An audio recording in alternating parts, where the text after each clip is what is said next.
یہ جو سر آج کل ایران کی اور امریکہ کی یہ جو آج کل لفظی گولہ باری ہو رہی ہے اور حملے کی دھمکیاں دی جا رہی ہیں، قاتلانہ حملوں کی دھمکیاں دی جا رہی ہیں، ادھر لوگوں کو بھڑکایا جا رہا ہے ایران میں، اس کا نتیجہ کیا نکلے گا؟ یہ حالات کس طرف جا رہے ہیں؟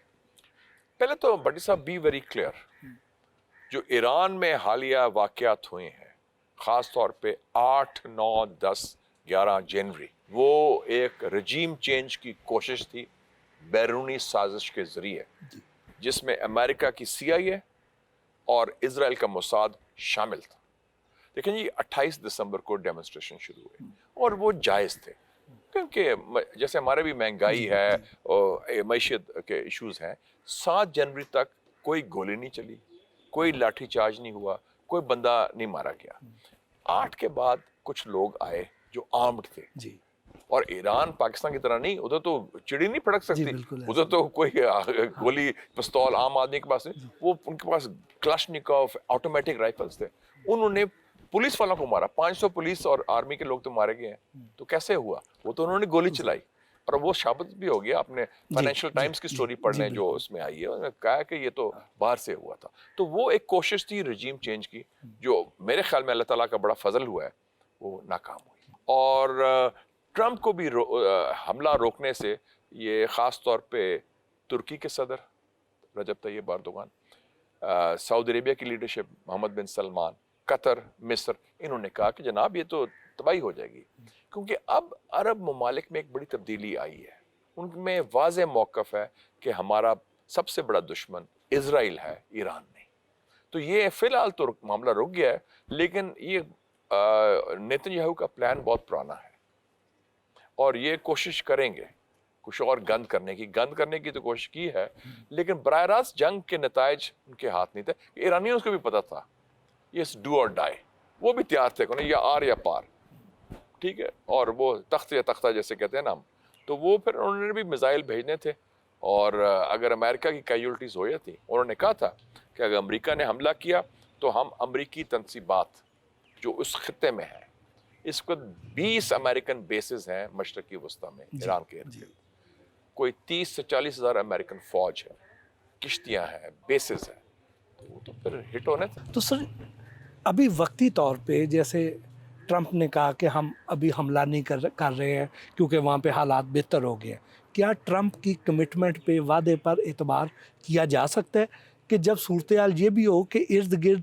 نیٹو کی جو موومنٹ ہے، نیٹو آرم فورسز کی، وہ بھی چل رہی ہوں، امریکی بحری بیڑا جو ہے وہ بھی قریب آ رہا ہو، تو اس صورتحال میں کیا کوئی یہ دیر پا امن وہاں پہ ہو سکتا ہے؟ یہ ٹرمپ، ہم ان کی باتوں پر ٹرسٹ نہیں کر سکتے، یہ بالکل صحیح کہا، اور نہ کرنا چاہیے، وہ تو کیونکہ ان کا کوئی پتہ نہیں، صلاحیت تو ہے حملہ کرنے کی، صرف نیت تبدیل کرنے والی بات ہے۔ میں سمجھتا ہوں کہ جو ٹرمپ کے اس سلسلے میں ٹرمپ کے جو فیورٹ فیلڈ مارشل ہیں وہ رول ادا کر سکتے ہیں۔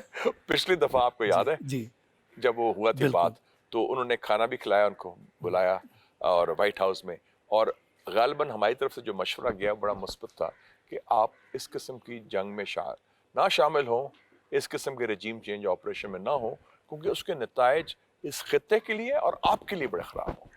اور ٹرمپ نے وہ بات مان لی تھی، اور جو میری اطلاعات ہیں شاید ہم نے کوئی بیک چینل رول بھی ادا کیا تھا تہران اور واشنگٹن کے درمیان، جسے کہتے ہیں نا پنجابی میں سنیا، جیسے امن اور استحکام آیا۔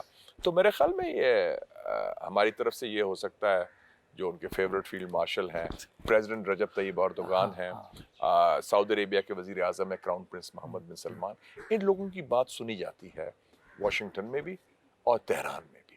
آئی تھنک یہ وقت آ گیا کہ یہ رول ادا کریں، کہ یہ کیونکہ بنیادی بات تو ہے ایران کے نیوکلیئر پروگرام تھی، اس میں ایران نے کہہ دیا کہ ہم ایٹم بم نہیں بنا رہے، تو امریکہ بھی کہتا ہے کہ ایٹم بم نہ بنائیں، تو ایک بنیاد تو بن گئی نا تصفیہ کی۔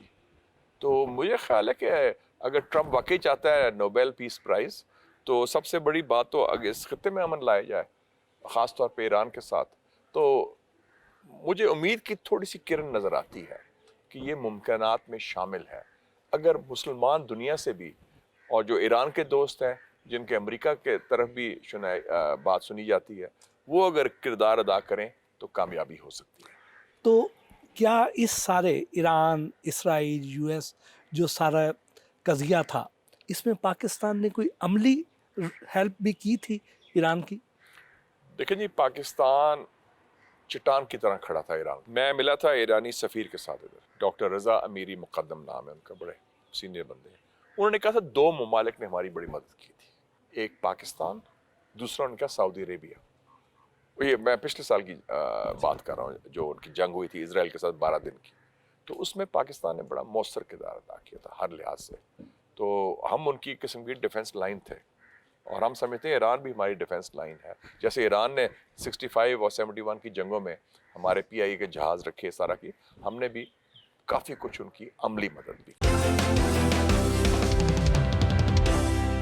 جیسے کچھ عرصہ پہلے ہم یہ دیکھتے تھے کہ ایران کی اور انڈیا کی قربت بہت بڑھ چکی ہے، اور پاکستان پہ وہ دباؤ بھی ڈالتے تھے. ایون گیس پائپ لائن کے معاملے پر بھی وہ ناراض تھے، اور کئی بار ان کے پاسداران انقلاب بارڈر کراس کر کے یہاں آ کے آپریشن بھی کرتے تھے. تو پاکستان کے تعلقات کو بڑے آئیڈیل نہیں تھے، انڈیا کے ساتھ انڈیا کی طرف ان کا جھکاؤ زیادہ تھا. تو اب کیا پوزیشن ہے؟ اب میں انہوں نے کچھ سبق سیکھے ہیں. ابھی حال ہی میں ان کے آئے تھے قومی سلامتی کونسل کے چیئرمین، سیکرٹری رادر، وہ جو ہیں علی لاریجانی صاحب. تو ان سے میری ملاقات بھی ہوئی تھی. تو میں نے کہا کہ آپ کو سمجھ آ گئی کہ آپ کا دوست کون ہے اور آپ کا دشمن کون ہے؟ کہتے ہیں اب ہمیں سمجھ آ گئی ہے، کیونکہ اسرائیلی جارحیت کا صرف ایک ملک نے ساتھ دیا اوپنلی اس خطے میں، وہ انڈیا تھا. اور انڈین جارحیت جو پاکستان کے خلاف تھی، اس کا صرف ایک ملک نے ساتھ دیا، وہ اسرائیل. تو میں نے کہا کہ یہ تو آپ کو بڑا واضح ہو گیا. اب ایرانیوں کو سمجھ آ گئی، اور اس لیے ایرانی پارلیمنٹ میں کیا کہا، تشکر پاکستان، تشکر پاکستان. ویسے نہیں نعرے مارے رہے، اس کی بڑی ٹھوس وجوہات تھی، اور اس میں پختہ اقدامات تھے ہماری طرف سے. پاکستان اور سعودیہ کا جو ڈیفنس معاہدہ، اس کے کیا فوائد ہیں اور کیا اس میں اس کے مضمرات ہو سکتے؟ دیکھیں جی، اللہ تعالیٰ کے فضل سے اس وقت پاکستان کی پوزیشن کیا ہوئی کہ ایک تو ہم نے شکست دی اس ملک کو جو کہتے ہیں نا، پنجابی میں کہتے ہیں ایک پلوان تیار کر رہا تھا امریکہ کہ جی یہ مقابلہ کرے گا چین کا. تو وہ جو پلوان ہے اس کو تو ہم نے ڈا دیا کھاڑے میں پہلے راؤنڈ میں ہی. جو ہم چھوٹا سا ملک ہے، وہ ہم سے تو کتنے گزرا. تو وہ جو اس کا ہندوستان کی تو پھوک نکل گئی اس میں. تو اس میں پھر لوگوں نے کہا یار، ٹرمپ نے بھی کہا یہ پاکستانی کا ہے، چھوٹا سا ملک ہے، بڑی جان ہے لوگوں میں، بڑے دبنگ لوگ ہیں، ڈرتے بھی نہیں، اور کہتے ہیں دیکھیے آ جاؤ پھر میدان وچ. تو اس سے یہ ہوا کہ ایک ساتھ ہی ساتھ جب یہ واقعہ ہم نے ہندوستان کے ساتھ جو چپکلش ہوئی مئی میں، اس کے بعد آپ نے دیکھا کہ قطر پر حملہ ہوا اسرائیل کا. امریکہ جو اس کا حلیف تھا نہیں روکا، حالانکہ امریکی اڈا بھی ادھر ہے. اس کا مطلب امریکہ نے آنکھ ماری تھی اس الودید بیس ہے، 10,000 امریکی پہنچے. تو انہوں نے کہا کہ یار یہ امریکہ تو اعتماد نہیں کر سکتے، کون سا ملک ہے ہمارا جس پر ہم. تو پاکستان پر نظر پڑی، اور پاکستان کا ایک ماضی میں ایک کردار رہا ہے بڑا امپورٹنٹ. 2 باتیں میں بڑی صاحب آپ کو، آپ کے لوگ بھی انٹرسٹڈ ہوں گے جو ویورز ہیں. ایک تو یہ کہ ہمارا سعودی عربیہ سے 1982 کا ایگریمنٹ ہے، جنرل ضیاء الحق صاحب کے زمانے میں، اور ہماری فوج بھی اسٹیشن رہی ہے 1983 سے 1987 تک. ایک بریگیڈ تھا، اور بریگیڈ کمانڈر تھا ایک بریگیڈیئر جہانگیر کرامت. ٹھیک ہے جی. پھر 1991 میں جب وہ جنگ ہوئی صدام حسین کے ساتھ، ہم نے فوج بھیجی اپنی. سو ہمارا ایک پرانا معاہدہ بھی چل رہا تھا، اور ایک اعتماد کا رشتہ ہے سعودی عربیہ کے ساتھ. دوسرا، مشرق وسطیٰ میں جب گڑبڑ ہوئی ہے، 2 جنگیں ہوئی ہیں اسرائیل کے ساتھ. 1967 field marshal Ayub Khan president تھے، ہمارے پائلٹس نے اسرائیلی ایئر فورس کا مقابلہ کیا، اردن کی ایئر فورس کی طرف سے اور عراقی ایئر فورس کی. اس کو تھا گروپ کیپٹن سیف الاعظم. پھر 1973 میں ذوالفقار علی بھٹو صاحب پرائم منسٹر تھے،